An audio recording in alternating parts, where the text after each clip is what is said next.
This is Ben from Goatwhore, and you're listening to Metal Wani.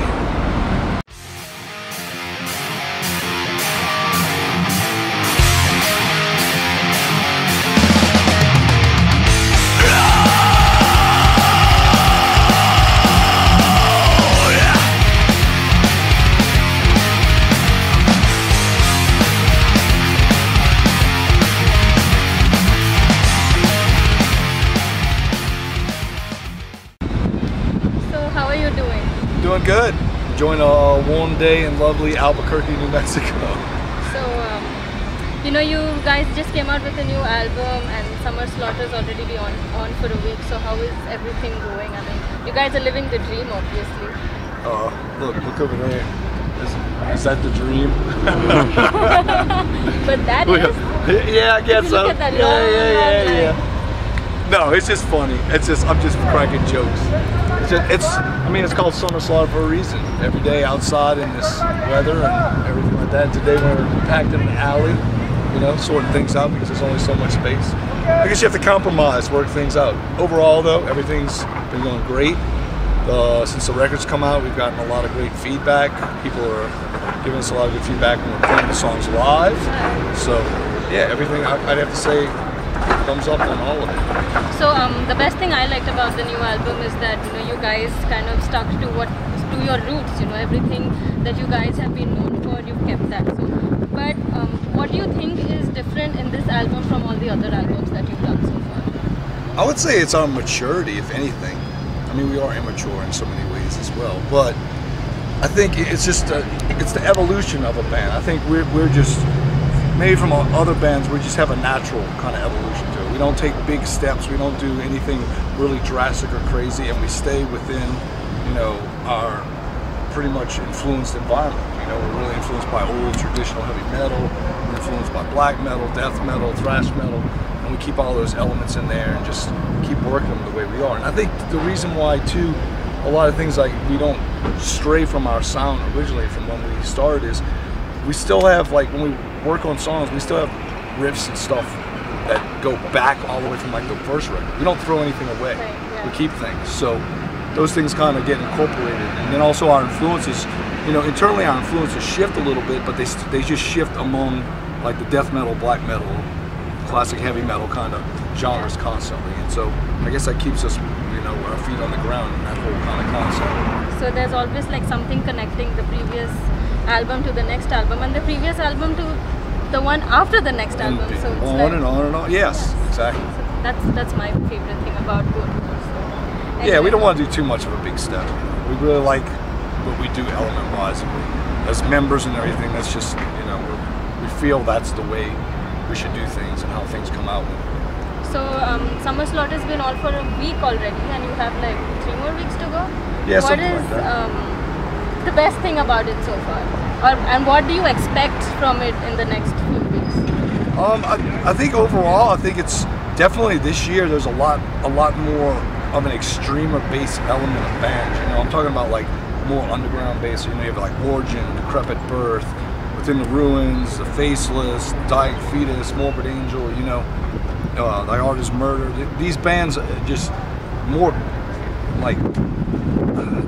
It's just a heavier, more solid underground bass time this year. You know, nothing against the past years or anything, because definitely every year is unique in its own way and it brings different elements. But this year is definitely a lot more vicious per se.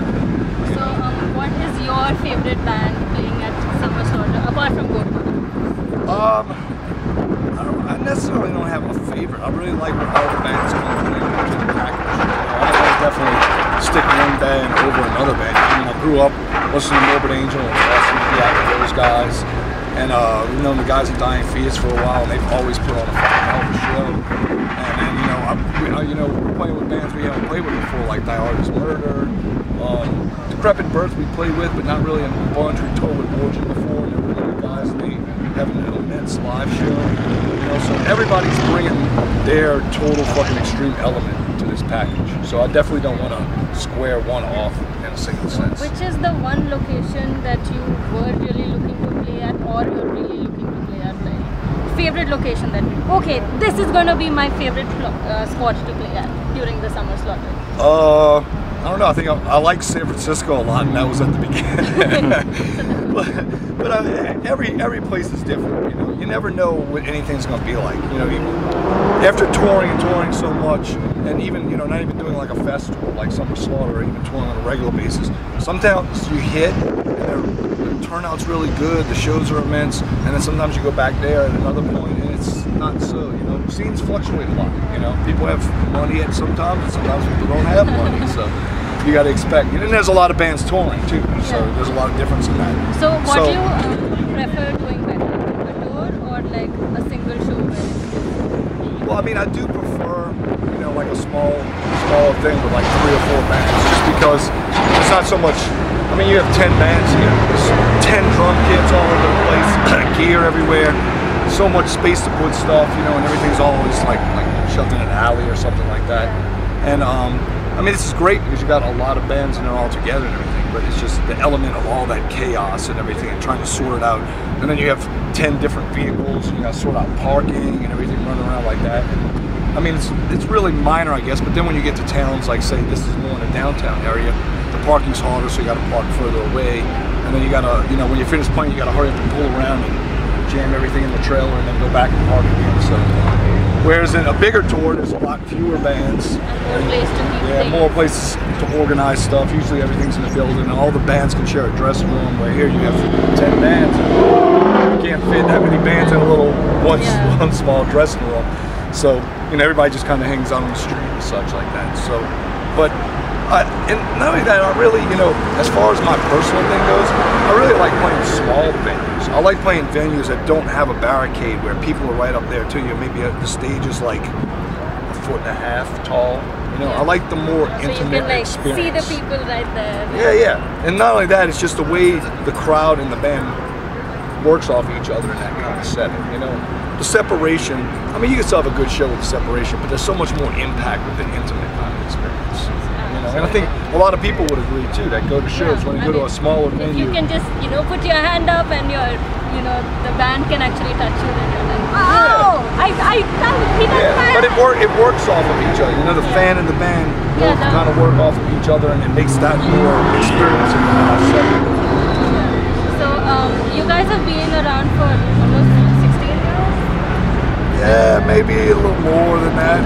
Yeah, we don't want to say But you've seen the industry go, you've seen a lot of good things happen, a lot of bad things happen. What do you think is the best thing that's happened to the industry over the time that you've been here, and what do you think is the worst thing that's happened? I'd say the internet is both. Yeah. It is. It really is. It's basically, it's like a double-edged sword. It's so many beneficial, positive elements to the internet, with the internet for bands and bands coming up and working hard to get to where they need to be, but it's also a huge enemy.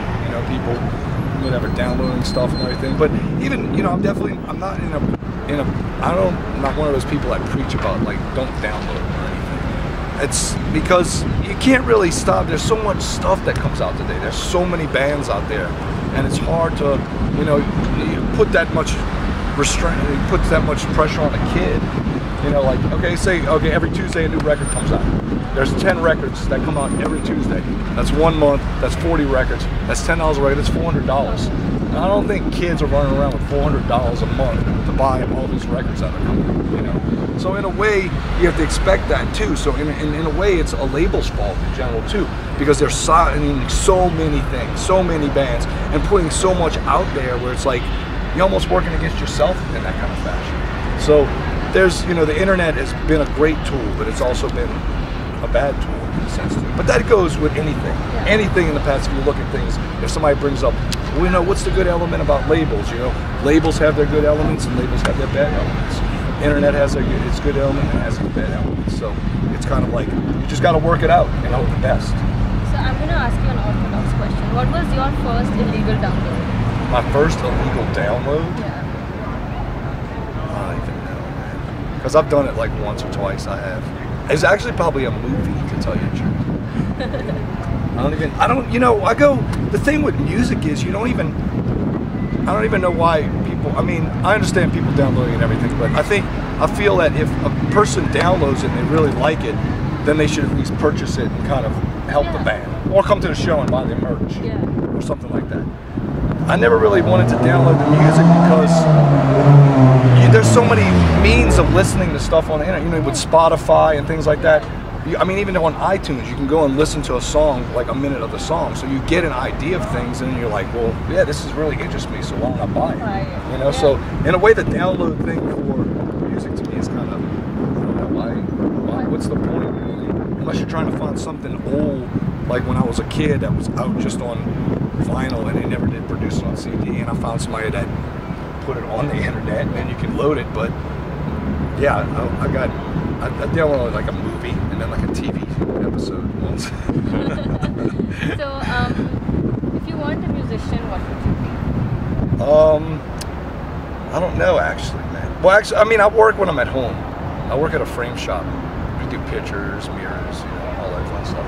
I'm not saying I'd be a professional framer, but I really don't know what I'd be. There's so many things out there to do. I mean, it's wide open, so. Yeah. And I still have time to do other stuff. You know, if the band never gets, you know, to a point I'm a little too old to do it, there's always opportunities to do something else. So, if you weren't a part of Goatwhore, what would, like, when you look at Goatwhore, what would you think about it? Like, if I wasn't a part of it, I'd be like, where the hell did they get this fucking name from? And I'd be like, I'd probably be like, wow, I like the stuff because I'm really into stuff like Celtic Frost and Venom. Pretty interesting band. So, thank you so much. But do you have a message for Indians back in India who are watching you? Yeah, you should listen to Goatwhore. And when are you running? But no, for real, everybody, you should give all bands a chance. You know, I know that there's like all these subgenres and genres now, but like I was saying with the internet, you can go listen to anything. You know, you can go check it out, and if you like it, then cool. If not, cool too. You know, whatever. The opportunity is there. Seize it. Seize the moment. So, are you guys planning to come to India anytime soon? I'd love to. You know, Dying Feet has just played in India. I know, I'd love to. Trust me. We've been to Australia, we've been to Japan, we've been to New Zealand, we've been to Europe, UK, we've been to Mexico. There's so many places we still can go. So I'm hoping that kind of opens up. My last question, because you mentioned all these places, which is your most, apart from America, which is your most favorite place to perform at? I like the UK a lot, and I really like Australia. It was really unique. Just, I don't know, it's hard to explain, really. There's something about it. I mean, there's little places here and there all over that are really unique too, but definitely, I guess the idea of going to Australia originally, because we've been there twice. The first time I went, I was just like, I'd never thought I'd ever go to Australia. That's just a weird kind of. Why? I don't. It was never like one of these things. Even when you were a kid growing up and you seen bands touring, you never really saw like Australia. You know what I'm saying? So, but definitely India would be unique. It's not like you see bands always touring in India. You never see bands touring. No. We just want all the bands to come there. Yeah, yeah. We have to come all the way here to see you. Yeah, and you don't even get to see the show. I do. Huh? We do. Of course we do get to see the show. Well, no, you gotta leave, don't y'all? Oh, okay. All right. No, we're gonna try to make it as much as we can. Okay. But, yeah, I'm gonna probably catch you guys in Chicago otherwise. Oh, that's awesome too. Yeah, So, that's a good area as well. But thank you so much. No problem. Thank you. And, great show, because I just know you guys will do it. Yeah, it depends. It depends how we feel. Last night we played El Paso last night. I was really exhausted. Just days on this, you know, kind of bleed into each other. And me and the merch guy do driving and stuff like that. And usually, you know, the show's over and you have 7 hours to get to the next thing. You have to go